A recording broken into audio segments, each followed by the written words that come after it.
ስለ ዮድ ሲተነትን ወንጌላችን ምን ይላል? ዮድ የምትባለው ፊደል የኢየሱስ ክርስቶስ ስም መነሻ ፊደል፣ የውጣ የምትባለው ፊደል በግሪክኛ ዮታ የምትባለው ፊደል የኢየሱስ መነሻ ስም። አሁን እኔ ስም መነሻው ዘ ነው አይደል? የኢየሱስ ክርስቶስ ስም መነሻው ደግሞ የ ነው። አንዳንድ ሰዎች ሲተረጉሙ ይሄንን ኢየሱስ ማን ነው? ኢየሱስ ማለት እግዚአብሔር ያድናል ማለት ነው። ልክ ነው። አይሁድ ግን በቅናት ተነሳስተው ኢየሱስን አያድንም ለማለት ጨመሩበትና ኢየሱስ አሉት።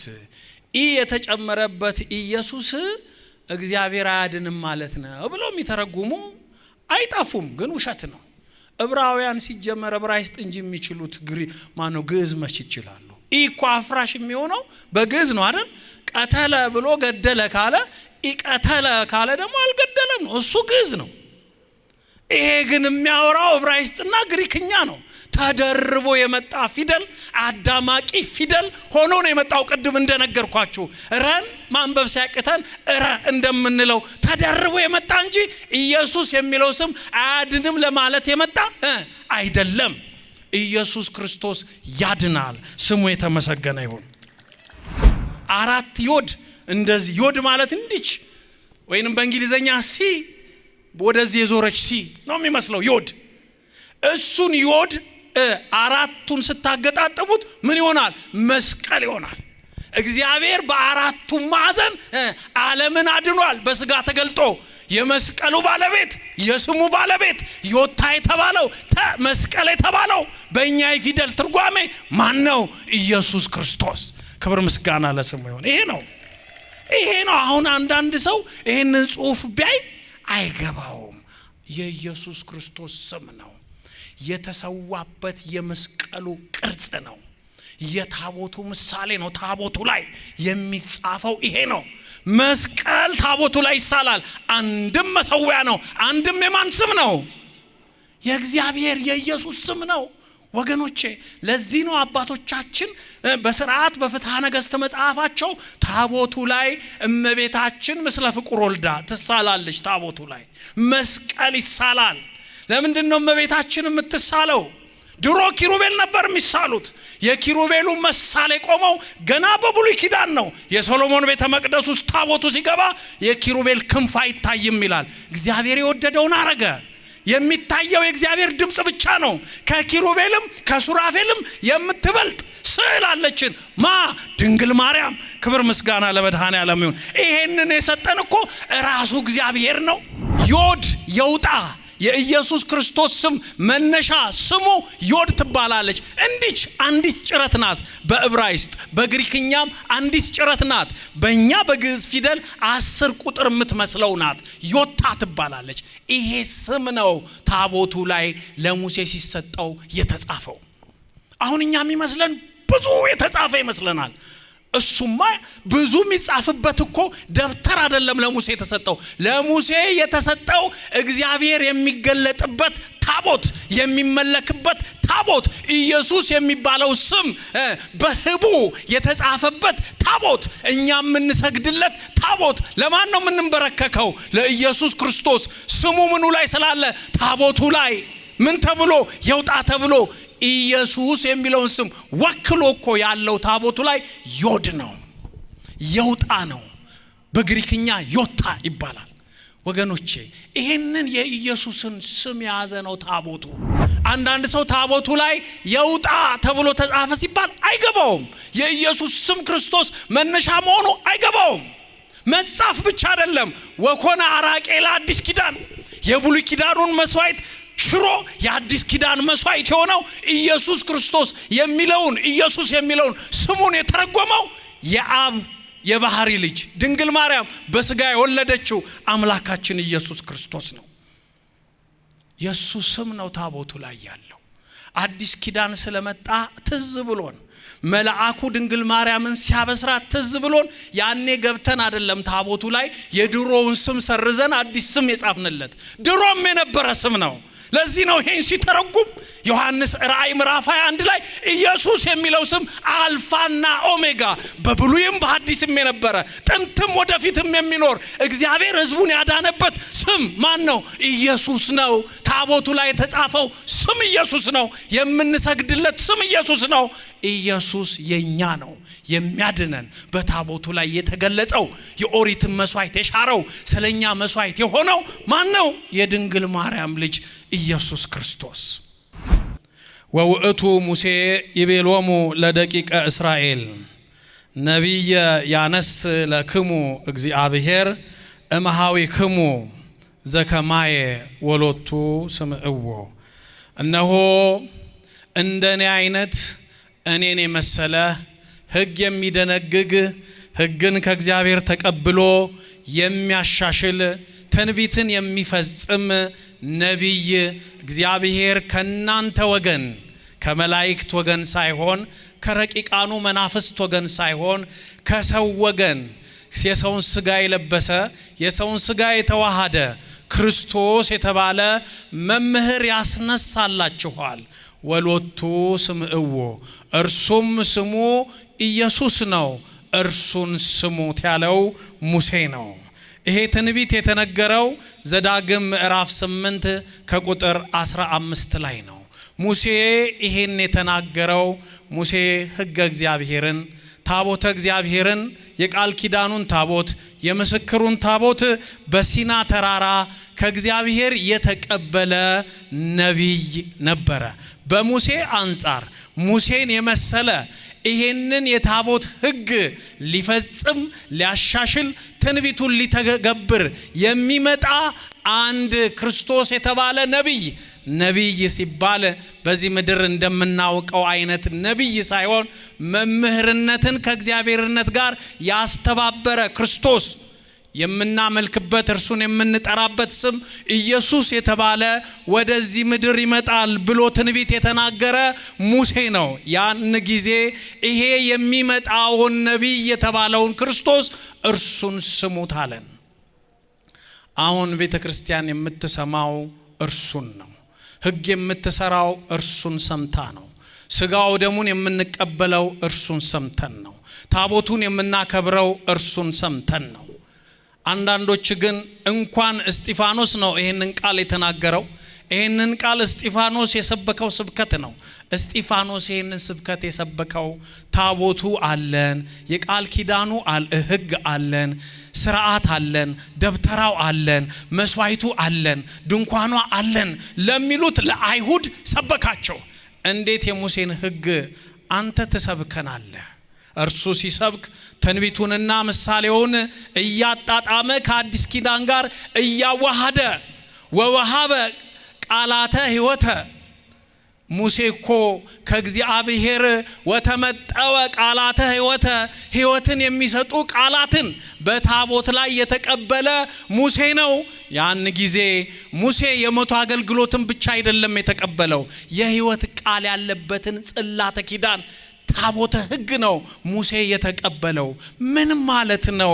በታቦቱ ላይ የሕይወት ቃል አለ የተባለው ይሄንን ያለው እስጢፋኖስ ነው።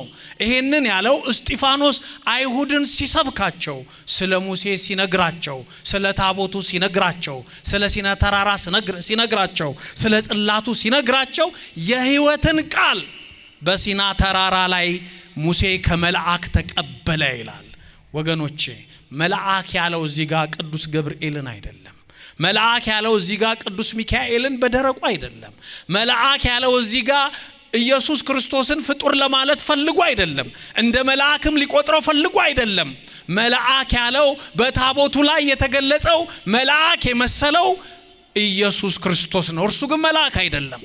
ለዚህ ነው የመልክዓ ኢየሱስ ደራሲ ለአይናፊከ ላይ ኢየሱስ ክርስቶስ አስተርእየኒ በገጽ የሚለው መልአከ ሕይወቴ ክርስቶስ አስተርእየኒ በገጽ የሕይወቴ ፈጻሚ ከሰማይ የተላክ ተፈናዊ ወደ ምድር የመጣ በታቦቱ ላይ የተገለጽ ለሙሴ በምሳሌ ታየ መልአክ መስለ ለሙሴ ታየ ለሙሴ ሕይወትን የሰጠ አንተነ መልአከ ሕይወቴ ክርስቶስ አስተርእየኒ በገጽ ያለው የመልክዓ ኢየሱስ ደራሲ የብሉይ ኪዳኑን ታቦት እያሰበ የአዲስ ኪዳኑን መስዋዕት እየፈተተ በአዲስ ኪዳኑ ታቦት ላይ ኢየሱስ ክርስቶስ ነው የሚገለጸው የሚለውን ቃል የሕይወት ቃል አለው ታቦቱ ላይ የተባለው እኔ አይደለሁም ያልኩት እስጢፋኖስ ነው። እስጢፋኖስ የሰማው ከማን ነው? ከኢየሱስ ክርስቶስ በሰማይ ካለው በታቦቱ ላይ ከተገለጠው ከኢየሱስ ክርስቶስ የሰማውን ድምጽ ለአይሁድ ነገራቸው።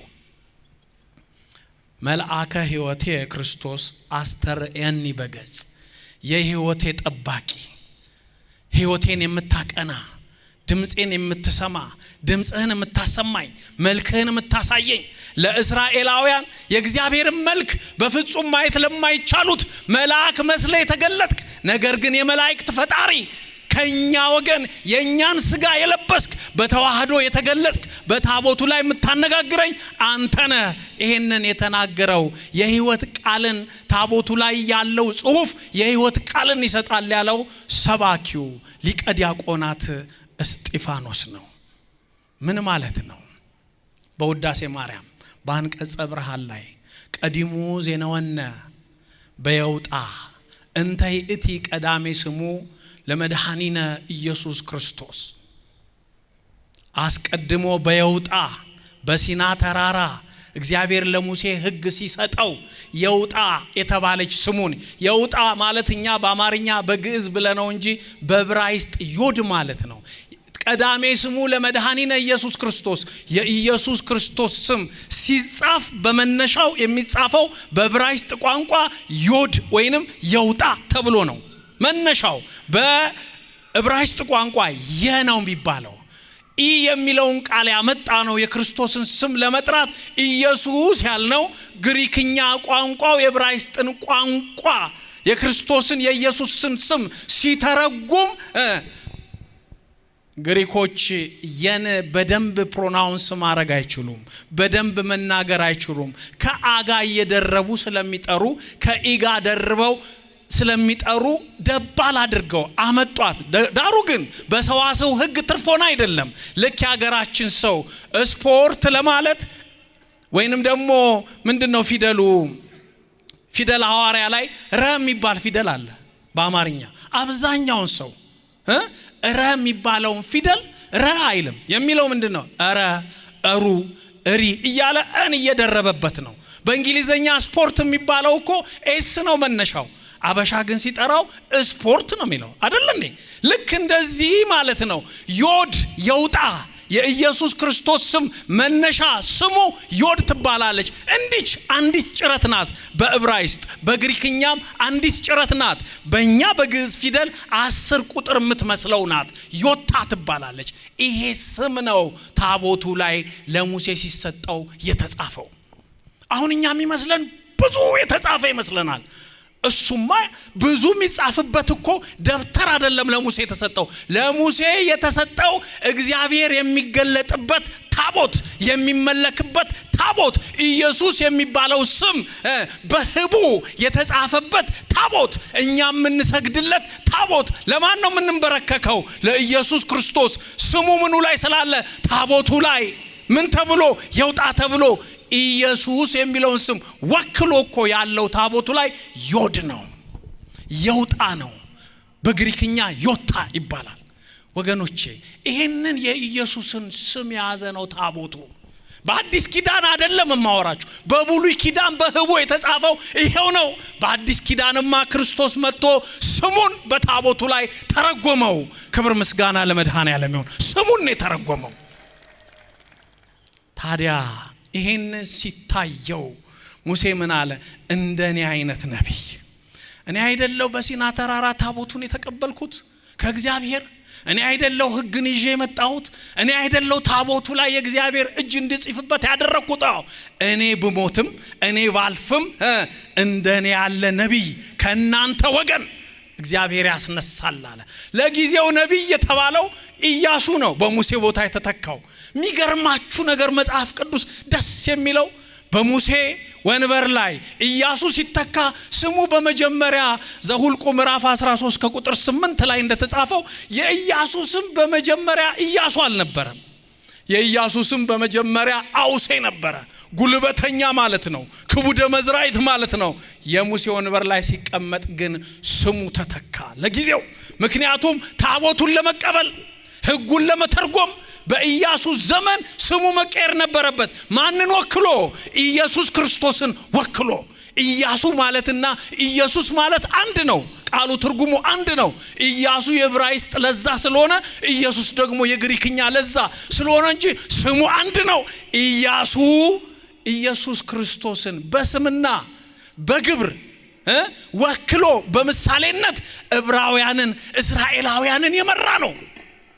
የሚገርማችሁ ነገር እስራኤላውያን ባህረ ኤርትራን ሲሻገሩ የተሻገሩት እኮ በሙሴ በትር ነው። በበትሩ ውሃው ተመቶ ነው። በትሩ የምን ምሳሌ ነው? የመስቀል ምሳሌ ነው። ያኔ ሙሴ ታቦት አልተቀበለም። የቃል ኪዳኑን ታቦት አልተቀበለም። እግዚአብሔር አይ ታቦት አያስፈልግም በትሩ ብቻ መስቀሉ ብቻ አላለውም። ታቦት ሰጠው ጠርቶት። ታቦቱም ያስፈልገናል፣ መስቀሉም ያስፈልገናል።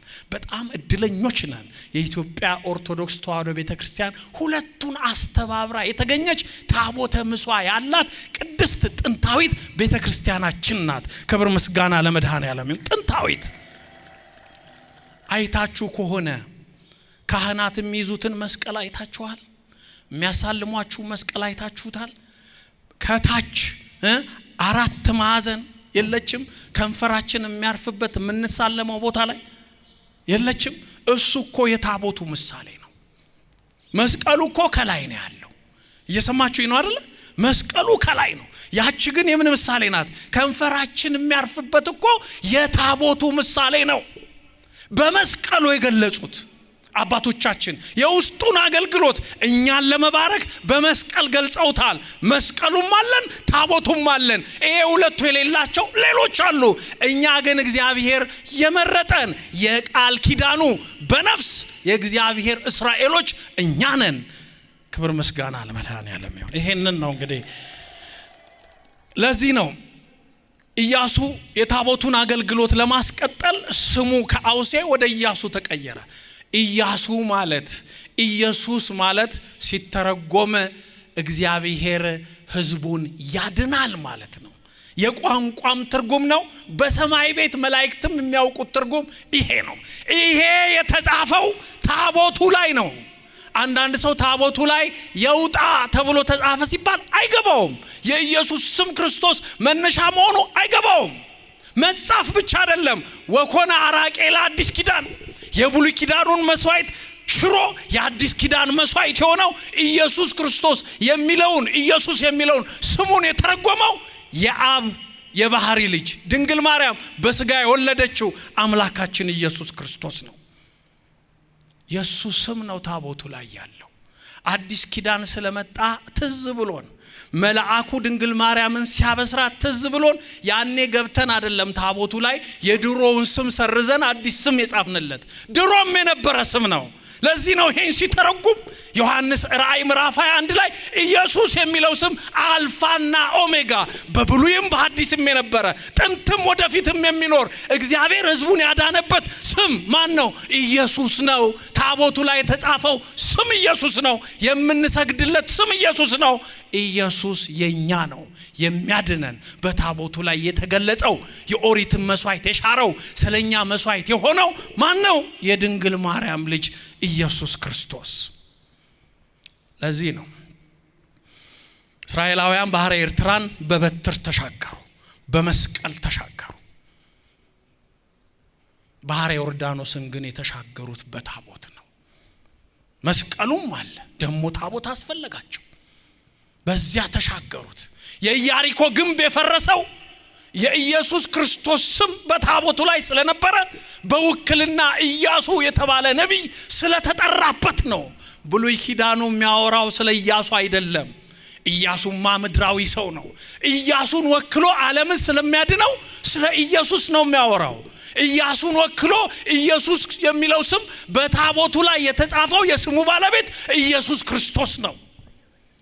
ለዚህ ነው የመልካ ኢየሱስ ደራሲ ይሄንን ሲገልጸው ሰላም ለዝክረ ስምከ ስመ መሐላ ዘኢየሱ ለስም አጠራርህ ለቃል ኪዳን ስምህ ክርስትና ለተመሰረተበት ስምህ ለማይዋሽ ለማይታበል ስምህ አምልኮ ይገባል። ዘአንበረ ቅድመ እግዚአብሔር ባትሮንሱ እግዚአብሔር አሁን አይደለም መቼ ቀድሞ በመላእክት ዓለም እግዚአብሔር ታቦቱን ለሙሴ በሰጠ ጊዜ ዘአንበረ ቅድመ የጻፈው ያስቀመጠው በዙፋኑ የሚመለክበት ስም ኢየሱስ የሚለው ነው። ኢየሱስ ክርስቶስ ለዳዊት ባህርየ ከርሱ ከዳዊት ወገን ከመልአክ ወገን አላለም ከዳዊት ወገን የዳዊትን ስጋ የአብርሃምን ስጋ ተዋህደ የመጣ የዳዊት ባህሪ በዳዊት ስጋ የተገለጽክ ኢየሱስ ክርስቶስ ሆይ አለ። ከዛስ አክሊለ ስምከ እንዘ ይትቄጸል በርሱ ለጊዜው ያንተን ስም ኢየሱስ የሚለውን ኢያሱ በሚለው የተጠራበት ኢያሱ ለጊዜው ቢጠራበት ቢቀዳጀው አይጉረ ጸር ወረሰ ኢያሱ አክሊለ ስምከ እንዘ ይትቄጸል በርሱ አይጉረ ጸር ወረሰ ኢያሱ የጠላትን ከተማ የኢያሪኮን ከተማ አፍርሶ የገባው ኢያሱ ስሙ ኢያሱ ስለተባለ እግዚአብሔር ያድናል፣ እግዚአብሔር ይዋጋል፣ እግዚአብሔር ከሲኦል አውጥቶ ገነት ይተካል ይከታል የሚለውን ስም ስለተሸከመ ለካ ያንተን ስም ያዘው ኢያሱ ለጊዜው ነው። ለካ የስሙ ባለቤት አንተ ነህ። ሕግን መሻር የምትችል አንተ ነህ። ሕግን መፈጸም የምትችል አንተ ነህ። ትንቢትን መፈጸም የምትችል አንተ ነህ። ለዚህ እኮ ነው እስጢፋኖስ ይሄ ሲገለጽለት አይሁድ በተሰበሰቡበት ሙሴ እንደኔ ያለ ነብይ ያስነሳላችኋል ያለው ሙሴ ነው። ሰዎቹ አይሁዳውያን ትክክለኞቹ አይሁዳውያን አይደሉም። ራእይ ምዕራፍ 2 ከቁጥር 9 ላይና ራእይ ምዕራፍ 3 ከቁጥር 9 ላይ አይሁድ ሳይሆኑ አይሁድ ነን የሚሉ የሰይጣን ማህበርተኞች አሉ ይላል። አይሁድ ሳይሆኑ አይሁድ ነን የሚሉ የሰይጣን ማህበርተኞች አሉ ይላል። ወገኖቼ ግን አይሁድ አይደሉም። የአይሁድን ስም የሚያስጠፉ በዓለም ላይ አይሁዶች እንዲጠሉ የሚያደርጉ ግን አይሁድ ነን የሚሉ እነዚህ ናቸው ኢየሱስን አንቀበልም ያሉት። እውነተኞቹ አይሁዶች አይደሉም፣ ሐሰተኞቹ በስማቸው የሚነግዱት። እስጢፋኖስ ያላቸው ይሄንን ነው። ትንቢቱን የምትጠብቁ ከሆነ የአበውን ሱባኤ ቆጥራችሁ መሲሁን የምትጠብቁ ከሆነ ሙሴን የምትሰሙ ከሆነ ሙሴ እኮ ክርስቶስ የተባለ ነብይ አምላክ አስነሳለሁ በኔ ቦታ ይነሳል ከናንተ ወገን ይነሳል ብሎ ከወገናችሁ ከናንተው ኢየሱስ ክርስቶስ ተወለደ እርሱን ስሙት ብሏል ሙሴ ብሎ ሰበካቸው። ድንጋይ ያነሱበት። የሚገርመው የሐዋርያት ሥራ ምዕራፍ 6 ከቁጥር 12 ላይ ምን ይላል? ይሄን ስለሰበካቸው ሙሴን ይሳደባል እግዚአብሔርንም ይሳደባል አሉ። ሐሰተኛ ምስክሮችን ሰበሰቡበት ማላይ እስጢፋኖስ ላይ ምን ብለው ሙሴን ይሳደባል እግዚአብሔርንም ይሳደባል። ትንቢቱ ተፈጽሟል ስላለ እኮ ነው። የኦሪት መስዋዕት ቀርቷል መስዋዕቱ ክርስቶስ ነው ስላለ እኮ ነው። በታቦቱ ላይ የውጣ ዮድ የሚባለው የአምላክ ስም ተጽፏል። የምንሰግደው ለታቦቱ ብቻ ሳይሆን በታቦቱ ላይ ላለው ለአምላካችን ነው ብሎ ስላስተማረ ታቦቱን ከእግዚአብሔር ጋር አዋህዶ ስለተናገረ ሙሴ በምሳሌም በማብራሪያም ማነው እስጢፋኖስ በምሳሌም በማብራሪያም እስጢፋኖስ ስላስተማረ ስለ ታቦት ሁሉና ስላስተማረ እነሱ ግን ሙሴን ይሳደባል አሉ። የሚገርመው እነዚህ በአይሁድ ስም የሚነግዱት ሐሰተኛ አይሁዶች አይደለም አንድ ሊቀ ዲያቆን እስጢፋኖስን ክርስቶስን ራሱን እንኳን አልሰማም ብለዋል። ዮሐንስ ወንጌል ምዕራፍ 5 ከቁጥር 45 ላይ የሙሴን ሕግ ትሽራለህ ብለውታል እኮ ኢየሱስ ክርስቶስን። እሱ ግን ሕጉን መፈጸም የሚችል ነው።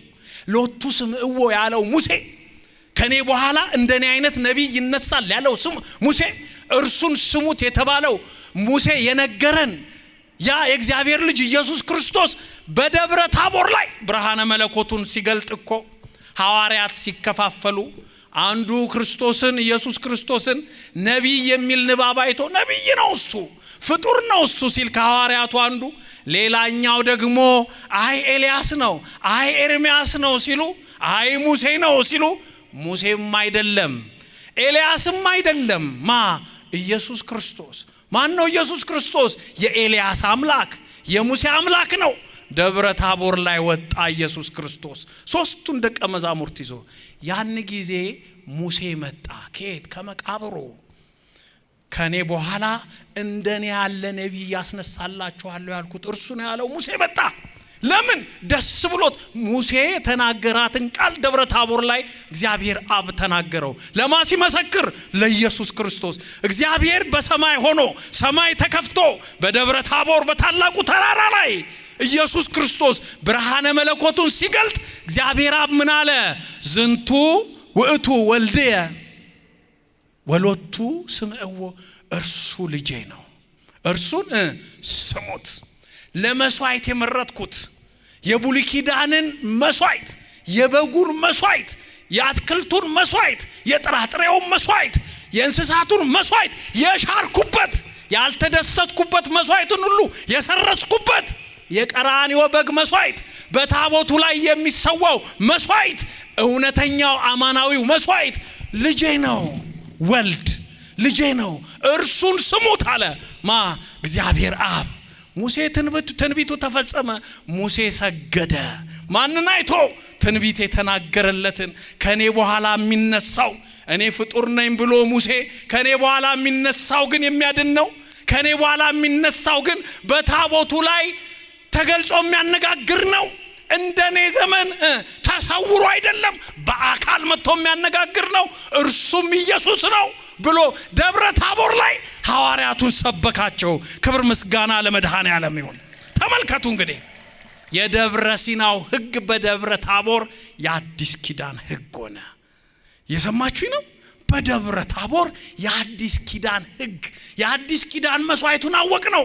እርሱን ስሙት ስለተባለ እምንሰማው ኢየሱስ ክርስቶስን ነው።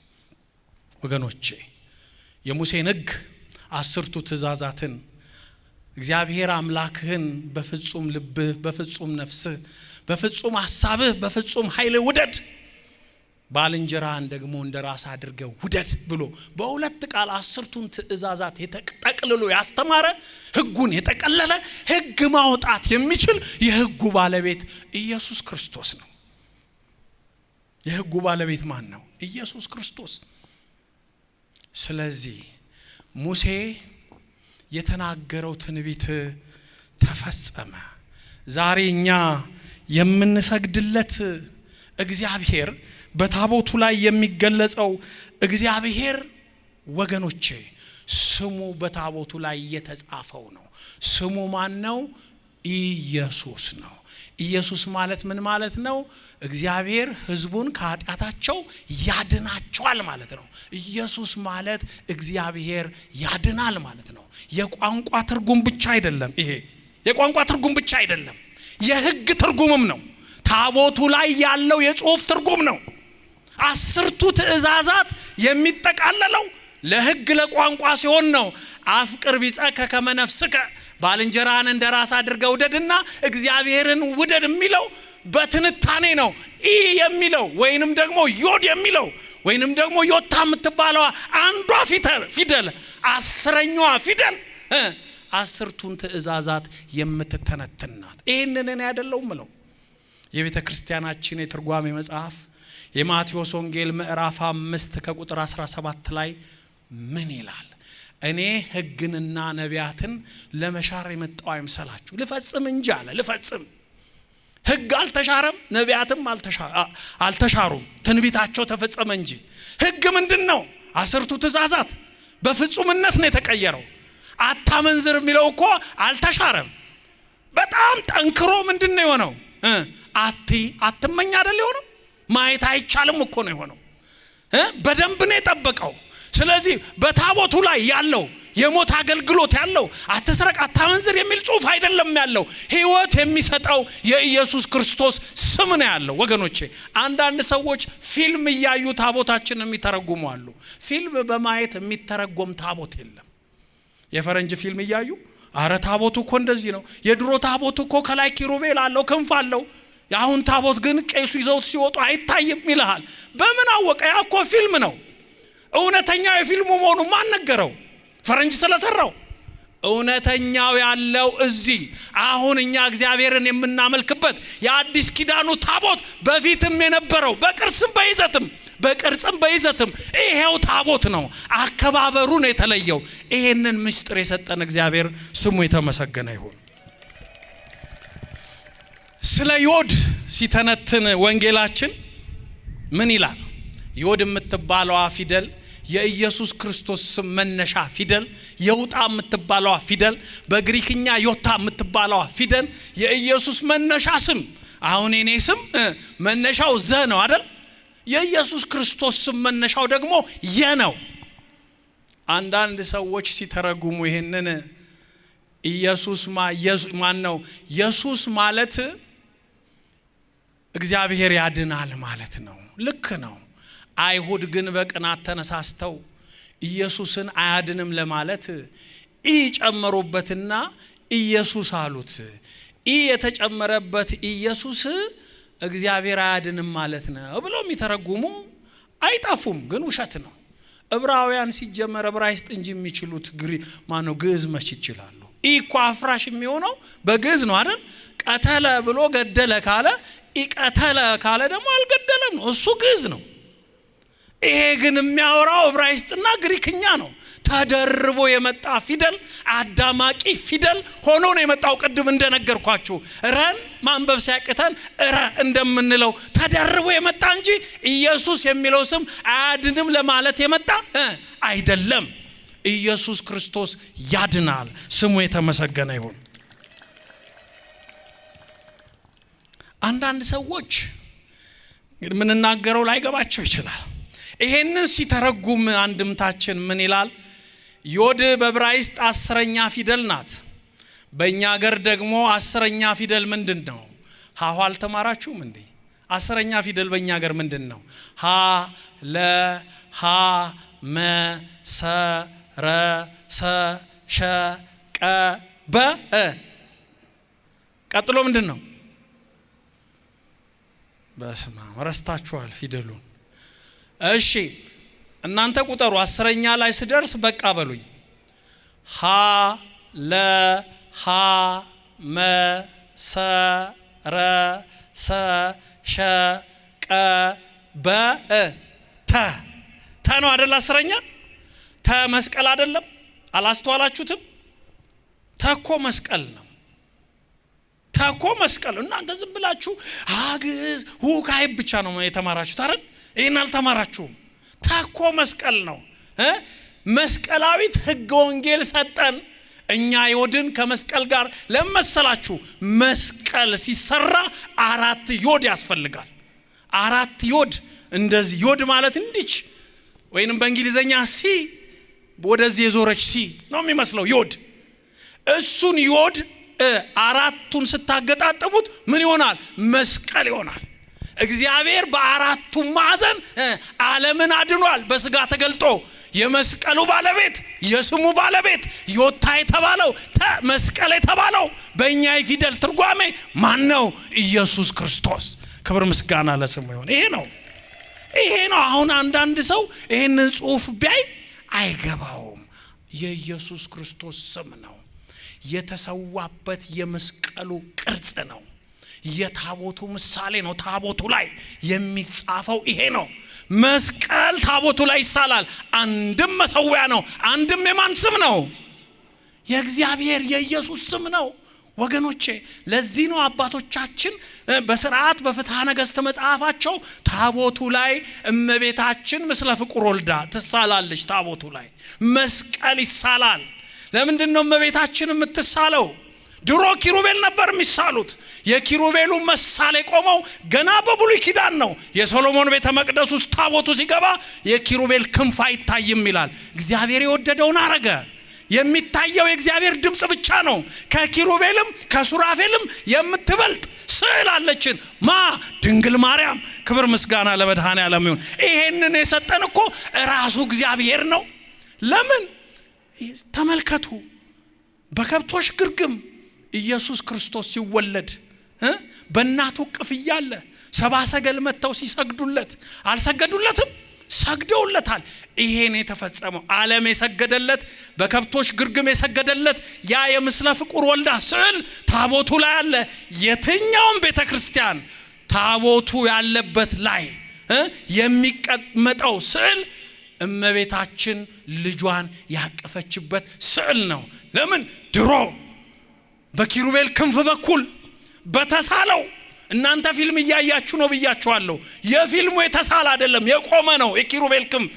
የመጽሐፍ ቅዱሱ ግን የኪሩቤል ክንፍ የተሳለ ነው። ምሳል መለመኛ የሆነ ስዕል ነው። አሁን መለመኛ ስዕላችን የምትሳለው ከታቦቱ አጠገብ የማትጠፋው ስዕላችን ከኪሩቤልም ከሱራፌልም የምትበልጠው በረድኤት ሳይሆን ኢየሱስ ክርስቶስን ወልዳ ያስተዋወቀችን ያናገረን ልጇ እርሷ ደግሞ እናት የሆነችለት ማናት? ድንግል ማርያም። ክብር ምስጋና ለመድኃኔዓለም ይሁን። ድንግል ማርያም ናት።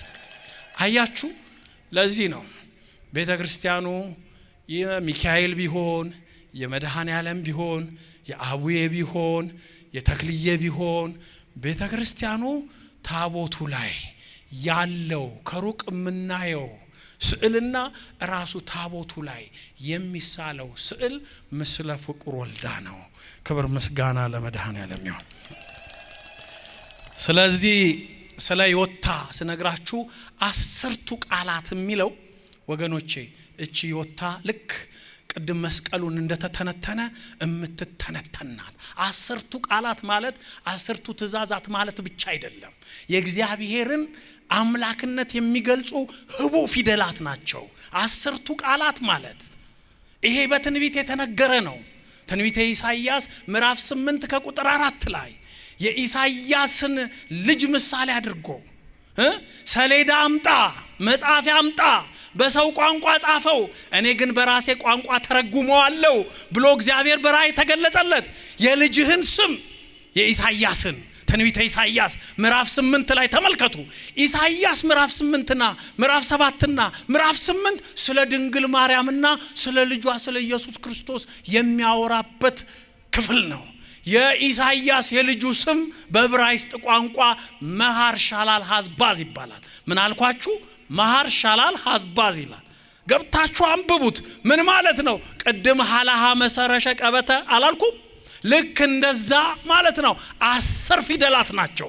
ብታነቡት ብትቆጥሩት ይሄ ማለት ሁሉም የእግዚአብሔርን ስም የሚገልጹ 10ቱ ትእዛዛትም የሚተረጎምበት ነው። ሰው ግን ባለማስተዋል ሙሴ ሕግ ሲቀበል እኮ ሕጉን የተቀበለው ከመቀበሉ በፊት 10ቱ ትእዛዛት ነበሩ። ከተቀበለ በኋላ ግን 10ቱ ትእዛዛትን ተረጎመበት። ጽላቱ ወይንም ደግሞ ታቦቱ ዝም ብሎ የሕግ መጽሐፍ አይደለም። የእግዚአብሔር ስም የተጻፈበት የእግዚአብሔር ዙፋን ነው። ለዚህ ነው ኢየሱስ ክርስቶስ ጸሐፍት ፈሪሳውያንን ሲወቅሳቸው እናንተ መምህራችን የምትሉት ሙሴ ስለኔ ጽፏል አለ። ስለማን ጽፏል አለ? ስለኔ ጽፏል አለ። ምን ብሎ? ስሜን በታቦቱ ላይ ጽፏል አለ። ምን ብሎ? ኢየሱስ ብሎ ጽፏል አለ። ምን ብሎ? የውጣ ብሎ ጽፏል አለ። ሰማያትንና ምድርን የፈጠርክ አንተ ነህ ብሎ ስለኔ ጽፏል ሙሴ፣ እናንተ ግን አታውቁም አላቸው። ስለዚህ ዛሬኛ በቤተ ክርስቲያናችን እግዚአብሔርን ስናመልክ ስለ ታቦት ሥርዓትና ስለ መስዋዕቱ ስንነጋገር ማስረጃችን መጽሐፍ ቅዱስ ነው።